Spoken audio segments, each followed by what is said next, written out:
राधे राधे मेरे प्यारे सभी भक्तों को। आज मैं आपको योगिनी एकादशी की कथा सुनाने वाली हूँ। तो कथा प्रारंभ करते हैं। श्री कृष्ण बोले, हे युधिष्ठिर, आषाढ़ कृष्ण पक्ष की एकादशी का नाम योगिनी है। इसके महत्व की एक पौराणिक कथा कहता हूँ। अलाकपुरी में शंकर के भक्त कुबेर जी रहते थे। उनके यहाँ पूजा के लिए हेममाली यक्ष पुष्प लाया करता था।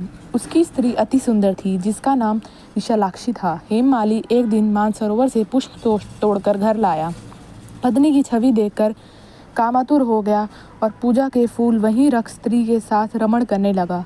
इधर कुबेर को हेममाली की राह देखते देखते बहुत देर हो गई। तब यक्षपति कुबेर ने गुप्त यक्षों को उसे खोजने को भेजा। वह उसके कुकर्मों को देख गए और सब सूचना कुबेर को दी। कुबेर ने माली को बुलाकर कहा, अरे महापापी नीच, तूने मेरे पूज्यवर शिवजी का तिरस्कार किया है। इस कारण तुझे शाप देता हूँ कि तू स्त्री के वियोग से दुख भोगेगा और मृत्यु लोक में जाकर कोढ़ी होगा। कुबेर के शाप से वह माली पृथ्वी पर गिराया गया। स्त्री का वियोग हो गया, कोढ़ी बनकर कष्ट पाने लगा। शरीर से दुर्गंध आती थी, परंतु अतः कारण उसका दर्पण के समान शुद्ध था। शंकर भक्ति के प्रभाव से उसे पिछले जन्म की स्मृति थी। प्रायश्चित करने के लिए वह हरिद्वार में आया, गंगा जी में स्नान किया, परंतु मधुमक्खियों ने उसका पीछा न छोड़ा। मक्खियाँ भिन भिन करती ही रहीं। अंत में पतित पाविनी देवभूमि उत्तराखंड को चला। देवप्रयाग होता हुआ जमुनोत्री के तट पर पहुंचा, जहां चिरंजीवी महामुनि मार्कंडेय का आश्रम था।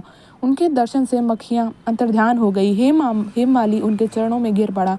अपने अपराध की कथा सुनाकर मुक्ति का उपाय पूछा। मार्कंडेय मुनि बोले, आप आषाढ़ पक्ष की एकादशी का व्रत विधि सहित करो, समस्त पापों का नाश हो जाएगा। अतः हेममाली ने मुनि की शिक्षा से योगिनी एकादशी का व्रत किया। उसके प्रभाव से अपने दिव्य रूप को प्राप्त हुआ।